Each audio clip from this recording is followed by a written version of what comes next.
मैं कौमी मंजर से अफजाल अहमद। पेश है आज के मुख्य समाचार। सहारनपुर दीवानी न्यायालय के अधिवक्ता वार्षिक चुनाव की तैयारी में लग गए हैं। इस सिलसिले में कौमी मंजर न्यूज अपने दर्शकों को समय समय पर चुनावी सरगर्मियों से अवगत कराता रहेगा। उसी कड़ी में कौमी मंजर के संवाददाता कमाल अंसारी ने चुनावी जायजा लिया। आदाब, कौमी मंजर से मैं कमाल हसन अंसारी और आज हम हैं सहारनपुर के सिविल कोर्ट बार एसोसिएशन के पर, जहां पर आगामी दिसंबर माह में बार एसोसिएशन के चुनाव होने वाले हैं। इस संबंध में कौमी मंजर ने पूर्व बार एसोसिएशन अध्यक्ष व उनके पदाधिकारियों से वार्ता की। अपने कैमरामैन रज़ा अली जाफरी के साथ civil court Saharanpur bar association से मैं कमाल हसन अंसारी। आपका नाम? मेरा नाम आदित्य एंग्रेस एडवोकेट है। मैं विगत वर्ष सहारनपुर अधिवक्ता एसोसिएशन का प्रेसिडेंट था।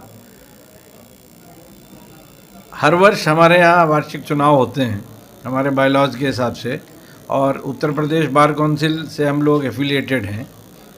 तो ये उत्साह का समय रहता है, अधिवक्ता पूरे उत्साह के साथ चुनाव में पार्टिसिपेट करते हैं। और हमारा जो मंच है वो प्रगतिशील अधिवक्ता एकता मंच, उसमें सब लोग साथ मिलकर बिना किसी भेदभाव के और जात पात से ऊपर उठकर हम लोग कलेक्टिव लीडरशिप के आधार पर निर्णय करते हैं और चुनाव लड़ते हैं। देखिए, ये जो कचहरी कंपाउंड है इसमें अधिवक्ता कार्य करने के लिए आते हैं। बहुत सारी समस्याएं ऐसी है जिनका निस्तारण सरकार को अपने स्तर पर कराना, जैसे चैम्बर्स की, युवा अधिवक्ताओं के चैम्बर्स की समस्या है, उसके लिए हमारे पास कोई फंड तो नहीं है। उस फंड की व्यवस्था राज्य सरकार को करनी पड़ेगी। बहुत समय पहले एक फंड आया था माननीय मुलायम सिंह जी के समय में, तो पक्के चैम्बर्स का निर्माण किया गया था। लेकिन आने वाले जो नए अधिवक्ता हैं उनकी संख्या बहुत ज़्यादा है। पार्किंग की प्रॉब्लम है। हमने अपने कार्यकाल में मल्टीप्लेक्स पार्किंग के लिए सरकार को प्रस्ताव जाते हैं, प्रस्ताव पास करती है हमारी कार्यकारिणी, लेकिन उन पर अमल नहीं होता क्योंकि परसुएशन नहीं हो पाता। एक तो कार्यकाल बहुत छोटा है और छोटे कार्यकाल में यह है कि अधिवक्ताओं की रोज़मर्रा की समस्याओं का समाधान और फिर बड़े पैमाने पर बड़ी योजनाओं को लाने के लिए लखनऊ और दिल्ली तक के चक्कर लगाने के लिए समय उपलब्ध नहीं है। तो उसके लिए यह है कि बार काउंसिल के माध्यम से भी किया जा सकता है। हमारी कार्यकारिणी भी अगर इसमें प्रयास करे। अभी हमने अपने कार्यकाल में यहाँ पर एक डाकघर की स्थापना के लिए, देखिए एक अचंभे की बात है कि सबसे ज़्यादा रजिस्ट्री सहारनपुर सिविल कोर्ट से होती है और यहाँ पर डाकखाना नहीं है।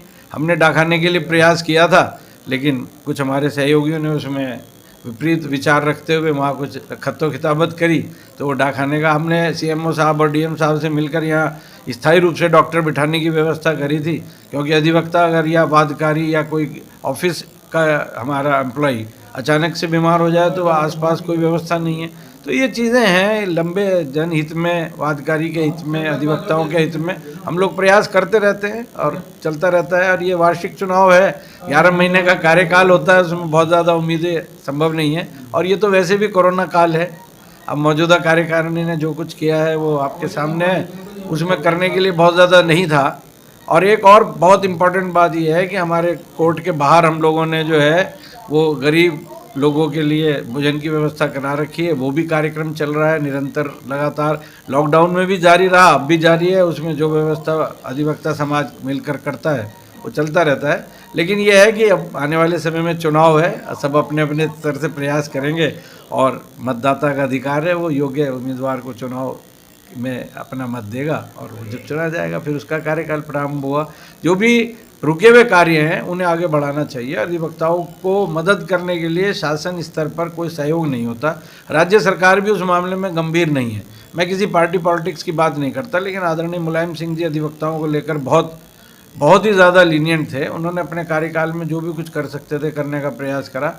वो परंपरा रहनी चाहिए। हमारा फंड ले लिया गया, हमारे अधिवक्ताओं का कल्याणकारी कोष जो था उसे शासन ने रोक दिया। उसके जो फंड हमें मिलना चाहिए था वो फंड हम तक नहीं आया। तो जिन अधिवक्ताओं की मृत्यु हो गई है उन्हें, मृतक आश्रितों को फंड नहीं मिला। तो अधिवक्ताओं के साथ भेदभावपूर्ण रवैया नहीं होना चाहिए। ये सब पारदर्शिता के साथ होगा तो मैं समझता हूँ कि अधिवक्ता समाज का एक ऐसा महत्वपूर्ण अंग है कि पूरे सिस्टम को कायम रखने में उसका बहुत बड़ा योगदान है। धन्यवाद। सर, आप क्या कहना चाहेंगे आगामी चुनाव के बारे में? आपका नाम? मेरा नाम आदित्य सिंह एडवोकेट है। मैं गत वर्ष महासचिव पद पर रहा हूँ। और मेरे साथ बड़े भाई आदित्य अंगिरस अध्यक्ष थे। देखिए, हमारे ग्रुप की जो कार्यप्रणाली रही है गत कई वर्षों से, हमारा जो प्रगतिशील अधिवक्ता एकता मंच रहा है, उसमें हमने सभी ने एकजुटता से और ऐसे ऐसे हम अपने कार्यकाल में ऐसे एफर्ट्स किए हैं कि जो केवल और केवल अधिवक्ताओं को लाभ पहुंचाने के लिए के उद्देश्य से किए गए थे। जैसे कि बड़े भाई ने अभी बताया कि हमने यहाँ एक डॉक्टर MBBS डॉक्टर की व्यवस्था कराई, जो कि दुर्भाग्यपूर्ण है, मुझे ये बात नहीं कहनी चाहिए आपके इस स्तर पे कि आज अब वो व्यवस्था नहीं है, जबकि इस फेज़ में उसकी बहुत आवश्यकता थी, पर उसको विगत इस वर्तमान कार्यकारिणी ने कंटिन्यू नहीं किया। करना चाहिए था, अधिवक्ताओं के हित के लिए है, वादकारियों के हित के लिए है। डाकखाने के बाद इस वर्तमान कार्यकारिणी ने भी कोई प्रयास उसको लाने के लिए नहीं किया। हम उसमें अपना समय अभाव के कारण उसको बहुत ज़्यादा परस्यू नहीं कर पाए। वर्तमान में सीधे सीधे आप इस बात पर आता हूँ कि वर्तमान अब इस वर्ष होने वाले इस विगत चुनाव में अगर अब हमारा ग्रुप आता है सत्ता में, तो हमारा एकमात्र ही उद्देश्य ये रहेगा सबका, और हमारे जो हमारे पदाधिकारी जीतेंगे, अगर हम सत्ता में आते हैं तो जो हमारे द्वारा छोड़े गए कार्य जो हम उस वक्त कम समय सीमा के अंतर्गत नहीं कर पाए, वो पूरी तरह से उनको लागू कराने के लिए एड़ी चोटी का जोड़ लगा दिया जाएगा। और जितना युवा अधिवक्ता है उसको यहाँ सबसे ज़्यादा परेशानी एक तो पार्किंग की है और एक चैम्बर की है। अधिवक्ताओं युवा अधिवक्ताओं के पास चैम्बर्स की व्यवस्था नहीं है, उसको कराने के लिए पूरी तरह से प्रयास किया जाएगा। और पार्किंग की व्यवस्था के लिए, क्योंकि कोर्ट कैंपस में आप भी अभी जब जाके देखेंगे तो हमारे यहाँ थोड़ा सा पार्किंग की बहुत अनयूजुअल जो है वो व्यवस्था है, उसको कराने के लिए भी हमने प्रस्ताव दिया हुआ था, जैसे बड़े भाई ने बताया अभी, तो उसको भी अमल में लाने का पूरा कार्य किया जाएगा। और युवा अधिवक्ताओं के लिए और समस्त अधिवक्ताओं के हित में हितार्थ उनके जो भी कार्य होंगे वो ही किए जाएंगे। मैं मेहताब अली खान एडवोकेट, प्रगतिशील अधिवक्ता एकता मंच का मैं एक साधारण सा कार्य करता हूँ। आप पूर्व DGC सिविल हैं? DGC सिविल में रहा हूँ यहाँ। अभी भाई आदित्य अंगिरस जो हमारे ग्रुप से ही अध्यक्ष बार एसोसिएशन के अध्यक्ष बने थे, और भाई आदित्य सिंह महासचिव बने थे। इनके कार्यकाल में जो एजेंडा हमारा था और जितने हमारे साथी थे उनके वेलफेयर के लिए जो काम थे वो काफ़ी काम हुए। अभी जो डाकखाने का काम और पार्किंग का काम है, तो ये जो मल्टी लेवल पार्किंग थी नगर निगम के सहयोग से बनने जा रही थी। इसके लिए हाई कोर्ट से इन लोगों ने स्वीकृति भी करा ली थी, और कुछ काम बाकी था, डिस्ट्रिक्ट जज लेवल से ही इसमें कोई लेटर इशू होना था। लेकिन ये जो वर्तमान कार्यकारिणी है, इनके टाइम में जो अधिवक्ताओं की परेशानियों से कठिनाइयों से संबंधित काम है वो कभी नहीं होते। और ये हम जो पिछला चुनाव हारे अपने काम की वजह से नहीं हारे, काम के लिए लोगों ने हमें सराहा, हम अब भीतरी घात की वजह से हार गए थे। हमारे जो आपस के लोग थे उन्होंने हमें हरवा दिया था। लेकिन इस बार जो हमारे एजेंडे में है, मल्टी लेवल पार्किंग भी बनवाएंगे यहाँ। एक जो वर्तमान जो हमारा कार्यकाल चल रहा है, जो हमारे पदाधिकारी हैं, ये इनके टाइम में भ्रष्टाचार हमेशा पनपता है। भ्रष्टाचार का जो लेवल है कचहरी का, वो सारी सीमाएं पार कर गया। बिना पैसे के कोई दरख्वास्त, कोई कागज़ हाथ में नहीं पकड़ते। तो सबसे बड़ा मुद्दा हमारा ये रहेगा आगामी चुनाव में, हमारे प्रगतिशील अधिवक्ता एकता मंच का, हम इस भ्रष्टाचार पर अंकुश लगाएंगे, भ्रष्टाचार को जड़ से ख़त्म करेंगे। पहले जो बाबू उसमें ले लेते थे 10, 20, 50 रुपये इनाम इकराम के तौर पे ले लेते थे, आज की तारीख़ में वो उसे अधिकार समझ के उन्होंने फ़ीस का रूप दे दिया। वो 500 से लेकर 1000 तक पहुंच गया हो, जो उनका टैक्स है। इसे दूर करने का आपके प्रयास करेंगे। और डाकखाने की जो बात है, डाकखाना तो हमारा ग्रुप इस बार उसमें आ जाए सत्ता में, पहले ही महीने में डाकखाने की स्थापना करा देंगे।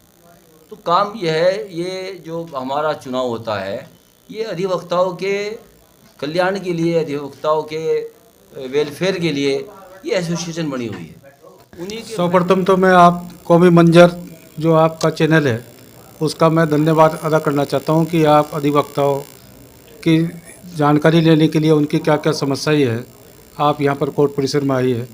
मैं अपने छोटे भाई आदित्य सिंह, दोनों आदित्य जोड़ी, और जो अपने भाई मेहताब अली की बात से संबंध होते हुए कि कोर्ट में एक तो बिल्कुल स्वच्छ माहौल हो, और यहाँ पर कोई माहौल इस टाइप का नहीं है कि एक जो अपने जूनियर अधिवक्ता बिल्कुल निष्पक्ष भाव से, यहाँ सेवा भाव से अपना व्यवसाय कर सके। पार्किंग की जो व्यवस्था है आपने कोर्ट परिसर में आए होंगे, आपने देखा होगा। चैम्बर की जो समस्या है वो भी आपने देखी होगी। और भी बहुत समस्याएं जो है जूनियर अधिवक्ताएं की हैं, जो अपना जो है यहाँ से अपने प्रोफेशन में जो रेपुटेड प्रोफेशन है उससे सही तरह से उसका निर्वाह जो है खाली जो है एक ग्रुप की मनमानी के कारण जो है नहीं कर पा रहे हैं। और दूसरे मैं आपका जो है पुनः धन्यवाद देना चाहता हूँ। और तीसरी यह है कि हमारे यहाँ जैसे अभी चुनाव होने जा रहे हैं तो चुनाव के लिए भी बिल्कुल साफ, इस ग्रुप की बिल्कुल साफ नीति रही है। अधिवक्ता हित में जो है कार्य करते आए हैं और इस बार भी जो है ग्रुप जो है हमारा पूरी तरीके से जो है अपना सभी के सहयोग से दोबारा जो है निर्वाचित हमारे जो सदस्य निर्वाचित होंगे, क्योंकि यहाँ पर लोकतंत्र प्रणाली से बिना किसी भेदभाव के सभी की सलाह मशवरा से जो पदाधिकारी होते हैं, जो प्रस्तावित होते हैं, वो चयनित होते हैं। और इस बार जो है पूरी ये कि पूरा जो हमारा ग्रुप जो है इस बार जो है चुनाव में जीत के और यहाँ पर जो है अपना भागीदारी करेगा और अधिवक्ताओं के हित में बिना किसी भेदभाव के, बिना किसी जो ग्रुपबाजी के सभी के जो है सहयोग में और प्रोफेशन में जो उन्नति करे और इसका जो है अपना रेपुटेशन बढ़े, उसी में कार्य करेगा।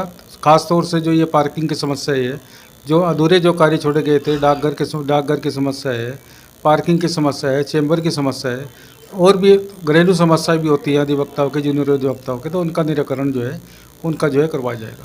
धन्यवाद। Thank you. आदाब, मैं कौमी मंजर न्यूज़ से रजा अली जाफरी।